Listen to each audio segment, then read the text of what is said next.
Ya. Oke.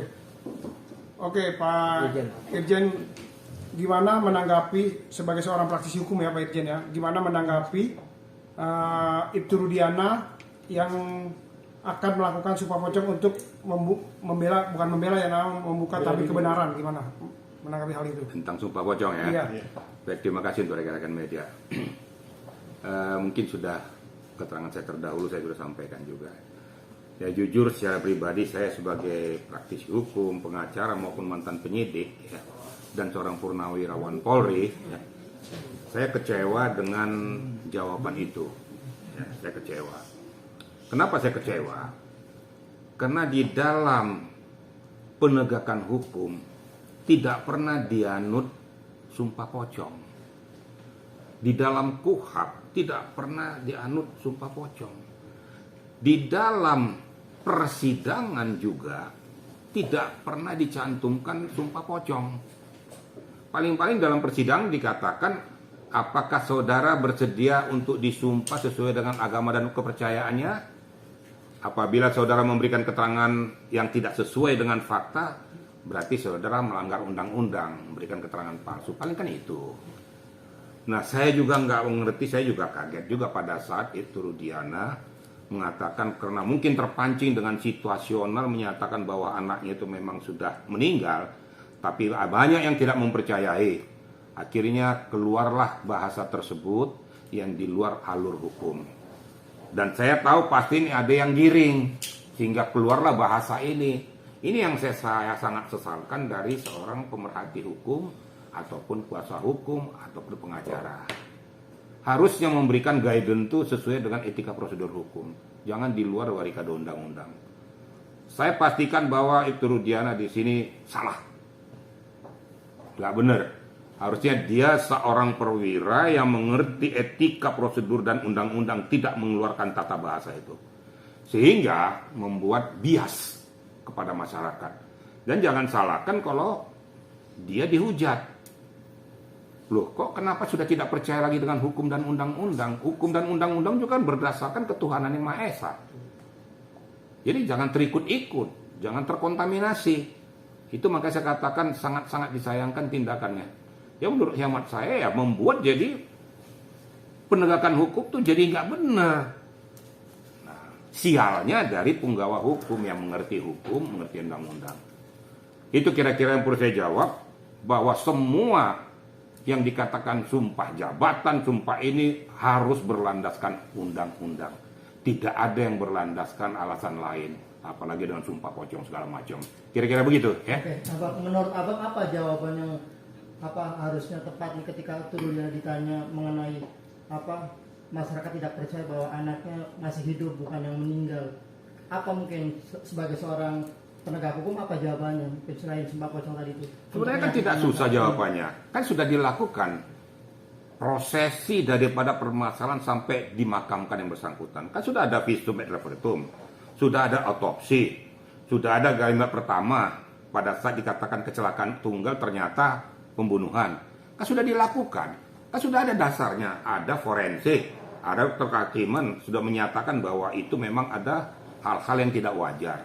Ya itu aja dipertahankan. Nanti pada saat dia diminta keterangan, apabila di pengadilan, pertahankan saja itu kalau memang betul. Ya kalau kamu bohong, kamu siap untuk menerima konsekuensinya.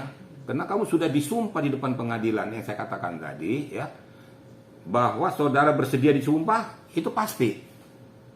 Kalau bersedia, ucapkan sesuai dengan agama dan kepercayaan masing-masing. Makanya ada Alkitab dan Al-Quran, kan itu.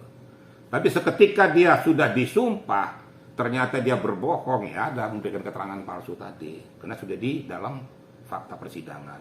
Itu aja jawab. Jadi nggak usah terbias, terpancing oleh publik, oleh siapapun. Ya, kamu harus berdiri tegak. Ya, kalau kau bohong kan ketahuan bohong. Ya, kalau kamu benar, perkuat aja kebenaran itu. Nggak usah kamu goyang. Jangan dengan segala macam permasalahan sehingga kau terpancing mengatakan saya siap sumpah pocong. Kemudian yang kedua lagi saya 7 turunan gak selamat. Lah ini gak benar gitu loh. Ingat loh, dia seorang polisi loh, perwira loh. Gak pantas, gak layak mengucapkan itu. Saya sebagai Purnawirawan Polri mengatakan saya kecewa dengan jawaban itu. Kamu dididik, bukan seperti itu. Itu didikan jalanan namanya, nggak bener tuh. Jadi, saya netral aja. Kalau salah saya katakan salah, walaupun dia polisi. Benar saya katakan benar, kira-kira gitu, ya. Oke, Pak, tapi dalam hukum apa jadi jaminan nggak sih apa ketika sumpah disampaikan oleh seorang, jaminan dia tidak bersalah atau dia seperti apa kalau dalam hukum sumpah itu udah menjadi jaminan atau enggak? Loh, di dalam hukum itu sumpah itu kan sudah berarti kan menyatakan bahwa dia benar atau salah. Dia berbohong atau tidak. Kan saya sudah katakan tadi memberikan keterangan palsu. Nah kalau di dalam sumpah dia memberikan keterangan itu sudah tidak percaya lagi, mau siapa lagi yang mau dipercaya? Nah tinggal nanti hakim akan mencermati, akan meng-cross check, akan melihat apakah yang disampaikan oleh seseorang ini sesuai dengan fakta-fakta enggak. Nah, dikatakan bahwa ini anak saya ternyata betul anak saya, saya buktikan dengan sudah ada oleh otopsi, sudah ada visum dan lain sebagainya. Itu aja perkuat. Masalah nanti yakin atau tidak nanti keyakinan hakim. Kan ada hakim. Hakim akan memutuskan. Hakim juga tidak bodoh, dia akan melihat apakah ada persesuaian antara pernyataannya dengan fakta. Cuma itu aja, ya. Jadi kita nggak usah berdebat di mana-mana. Fakta hukum aja kita lakukan gitu kira-kira. Apakah ini suatu blunder Pak buat Pak Iturudiana dia sebagai polisi mengucapkan sumpah pocong gitu Pak?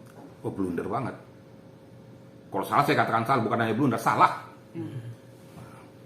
Gak pantas. Saya mantan Karawasidik. Di dalam penyidikan tidak ada itu. Ya. Gak ada tuh di dalam diperiksa di dalam BAP berdasarkan sumpah pocong, mana ada itu. Apalagi dia polisi, salah. Ini harus dapat teguran dari pimpinan, nggak bener itu. Gitu loh. Harus ditegur itu, harus diberikan minimal diberikan suatu teguran keras pada bersangkutan. Walaupun anakmu yang menyatakan kau berkatakan bahwa itu benar anakmu, tapi kenapa harus mengeluarkan fakta-fakta, pernyataan-pernyataan yang tidak sesuai dengan etika prosedur hukum? Kamu kan polisi, kau kan tahu undang-undang. Loh, kalau tahu undang-undang kenapa jadi blunder begitu? Jadi kalau saya pasti salah, saya kata salah aja. Dengan tegas Pak ya. Iya, jadi saya nggak perlu tinggal-tinggalin, saya bukan dia polisi, kasihan juga, nggak salah. Pada saat dia mengucapkan kata-kata, sehingga betul-betul bias kan, jadi bahasan masyarakat, dihujat masyarakat, apalagi orang-orang yang mengerti hukum. Yang saya salahkan satu lagi, yang menggiring dia. Seharusnya orang yang menggiring dia, yang mengerti hukum, jangan menggiring dia untuk melakukan itu, karena dia spontanitas keluar bahasa yang blunder itu, runyam jadinya. Tapi Pak itu melihat kayaknya karena mungkin terpojok atau seperti apa sih melihat akhirnya keluar jawaban spontan seperti itu Pak. Mau terpojok kek, mau apa kek, bukan menjadi dasar landasan. Kan saya katakan tadi, dia seorang perwira. Seorang perwira sudah bisa mencermati apa yang layak dan pantas harus saya jawab. Sesuai dengan etika prosedur enggak.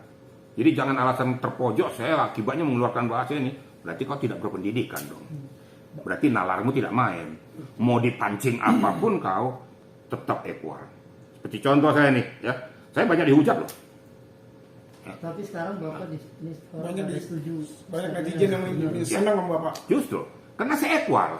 Saya berada di tengah-tengah. Saya tidak mau memihak kemanapun. Polisi yang salah katakan salah. Tapi pelaku salah katakan salah. Iya.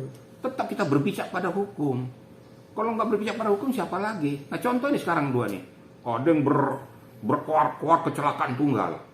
Ya seorang jenderal nih. Ya. Nah sekarang dikonter oleh seorang jenderal lagi bahwa ini dibunuh. Nah rasain lo sekarang nih. Silakan netizen, kamu bela-bela yang dua ini dulu nih, sekarang diadu yang dua ini sekarang. Sekarang kamu bela mana nih? Pengen tahu saya. Pak Grosjana mengatakan dia dibunuh, bahkan ada 4 tempat. Datang Pak Susno Duaji menyatakan bahwa ini kecelakaan tunggal. Nah sekarang silakan aja diadu. Mana yang benar? Nah, kalau menurut saya yang benar adalah keputusan hakim. Yang benar adalah undang-undang. Apapun keputusannya sama-sama kita hormati. Jangan kita terpancing dengan opini yang menggiring. Ya, ini yang salah. Sehingga edukasi kepada masyarakat tidak bisa kita berikan dengan baik. Jadi masyarakat kan namanya orang awam tahu kulit luar. Digiring ke sini kena, digiring ke sini kena. Akhirnya mereka juga terpancing dengan situasional itu. Nah, bagi saya pribadi apapun yang saya sampaikan, saya tetap berpijak kepada hukum, berpijak pada koridor, berpijak kepada undang-undang, berpijak kepada keputusan hakim. Itulah saluran terakhir. Contoh saya kata Tatal ini, ya sekarang sudah berada di Mahkamah Agung. Kalau seandainya Mahkamah Agung mengatakan menerima gugatan daripada para sisa katatal, harus diterima. Itu keputusan hakim loh. Keputusan tertinggi. Berarti berdasarkan penilaian-penilaian. Tapi kalau ditolak juga harus kita terima. Terus siapa lagi yang memutuskan? Mau kita bikin hakim jalanan? Nah, ayolah. Nah, tapi kalau kita masih menghormati hukum di Indonesia, terima itu. Itulah keputusan yang resmi, berdasarkan ketuhanan yang Maha Esa, berdasarkan undang-undang. Kira-kira begitu, rekan-rekan. Ya, Pak Riki sendiri melihat ini ada intervensi nggak? Artinya gini, ketika mungkin Pak Rudiana menyatakan statementnya di publik ini, mungkin ada sebelumnya itu ada orang yang